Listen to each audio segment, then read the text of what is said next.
What's up, everybody? Once again, my name is Matt, and welcome back to Let's Play Star Fox 64 3D. In the last episode, we took on Sector Y on the hard path, and in this episode, well, we're headed down to the medium path to take on the planet Katina. Let's get started. Katina is battling the enemy. Will you help them out? Affirmative, General. Alright, so let's go help the people of Katina out. This should be fun. It's a different style level than what we've seen before. Hang on, guys. Help is on the way. Plus, we get to meet a new character, Bill. Now, unlike the previous levels that we've been in before, you start out Katina in all range mode. You made it. Oh, and by the way, Fox and Bill actually know each other. The game really doesn't explain it too much, but Bill is someone that James McCloud knows from his past, and that's really all I can say about the matter. But like I was saying about all range mode, so these all range mode levels play a little bit differently than the previous levels. In all range mode, we don't have a set path, so we can pretty much do whatever we want in the boundaries of the level. Like, if you keep flying straight out, eventually the game will turn your ship back around and point you back towards the fray. But if you wanted to, you could just stay on the outskirts and not do any of the fighting and just let your team do everything, although I really wouldn't recommend that. Now, your goal for this level, at least at this point, is to just sort of shoot down as many bogeys as you can, although that's actually kind of difficult because the enemy ships and the ally ships get mixed together and they kind of look the same, so sometimes you can shoot down the good guys, yeah, like I actually just did. Now, you kind of want to avoid doing that as much as you can because, yeah, if you shoot down too many of them, you lose like an extra sort of dialogue thing at the end of the level, but other than that, you really don't get penalized too much for shooting down the allies, but I still recommend just not shooting them down if you can. So I honestly only recommend using your like lock-on feature to take down the ships because I believe it only locks on 2 enemies. Anyways, we're moving on to sort of a different phase of the level. This is the Flying Assault Fortress, the saucer. It's all sorts of scary, but this level's actually kind of short. I guess it's just sort of like an introductory level to how like the all range mode levels will work, because there are a few of them in this game. Like, there's plenty more normal like set path levels than there are all range levels, but occasionally you will have an all range level to just break up the gameplay, and it is kind of nice. But I guess this level is just sort of an introductory to how it sort of plays out. But anyways, to get the quote-unquote bad ending for this level, basically, and I know this is going to sound weird, but you've got to do nothing for like the next 3 or 4 minutes. It's insanely bizarre, but I guess they do this because this level is really designed to encourage you to get the good ending. It's even something that you could do by accident just because it makes it so obvious what you have to do to get the good ending.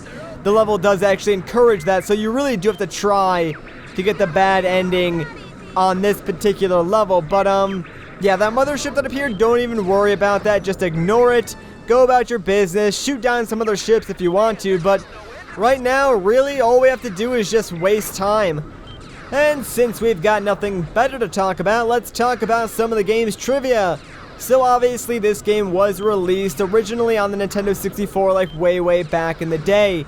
Now, when they remade it for the 3DS, they actually redid all of the voice acting. Now, unfortunately, only 2 of the original voice actors were able to reprise their roles as these characters.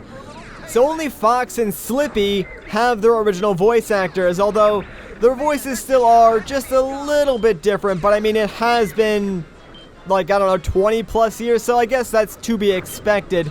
Now, Peppy and Falco's voices are drastically different, and I think that's sort of one of the reasons why a lot of people don't really like the 3DS version as much, because the voices are different. And honestly, I do agree. I really do wish the voices were exactly the same as they were on the N64, but overall, the 3DS version is just way better than the N64 version. So if you can get past that one negative point, then you should thoroughly enjoy the 3DS remake. Another thing you might not know is that Star Fox 64 is technically a reboot of the original Star Fox game that debuted on the SNES. And the reason for this is because, well, at the time, Nintendo was actually developing Star Fox 2, but this was sort of at the end of the SNES's lifespan, so Nintendo actually canceled that game, even though it was like completely done with development, and shifted development to a new Star Fox game to take advantage of all the new technology in the N64, and that's sort of how we got Star Fox 64. They just remade the original, taking advantage of all the new technology, and made it the sci-fi epic that Miyamoto always wanted it to be.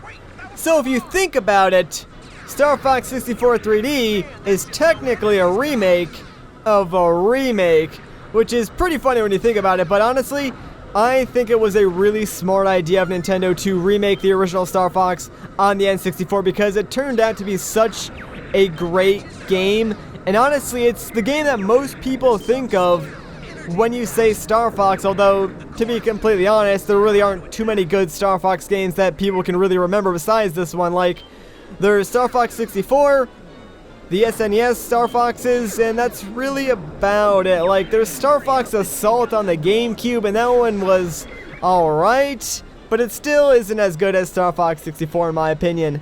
But whatever, it doesn't really matter.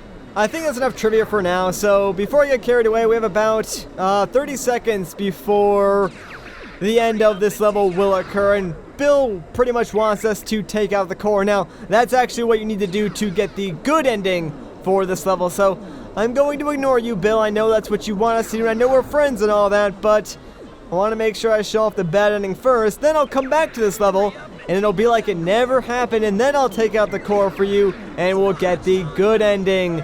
So here we go. Oh no, there's only 7 seconds left. What are we gonna do?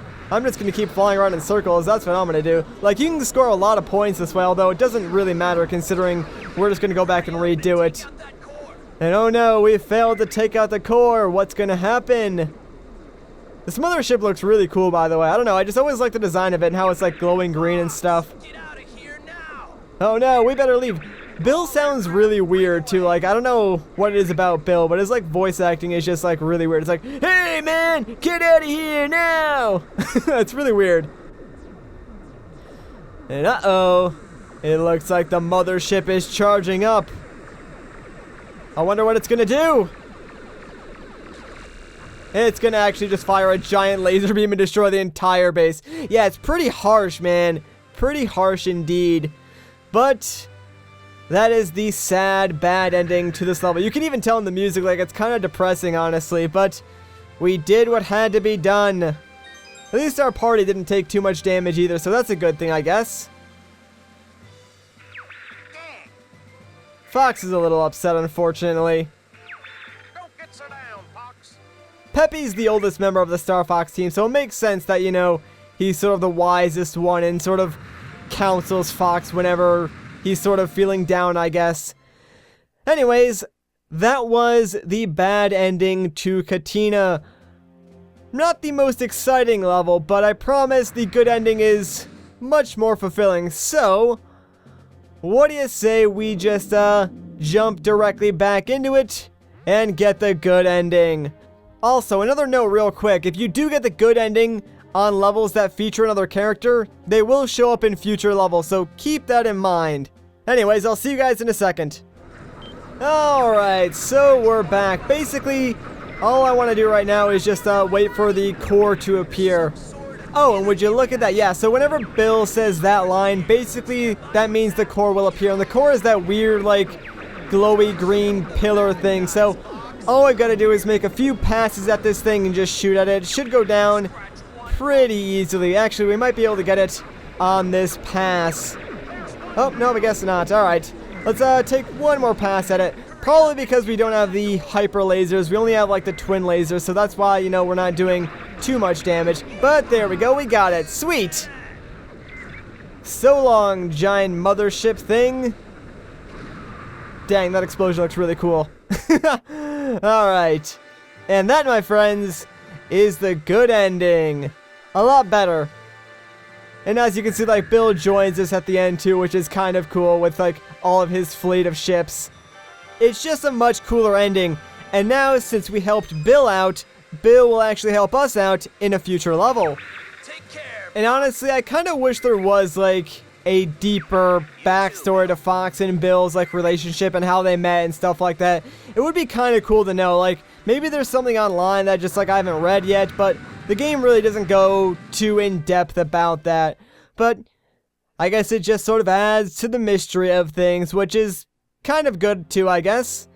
Alright, so that will actually let us continue on the medium path towards the next planet, which is actually solar, but I guess we'll worry about that in a future episode. So for now, if you enjoyed this video, a like rating would be greatly appreciated. If you want to see more, consider subscribing. But once again, guys, my name is Matt. Thank you so much for watching, and I'll catch you in the next one.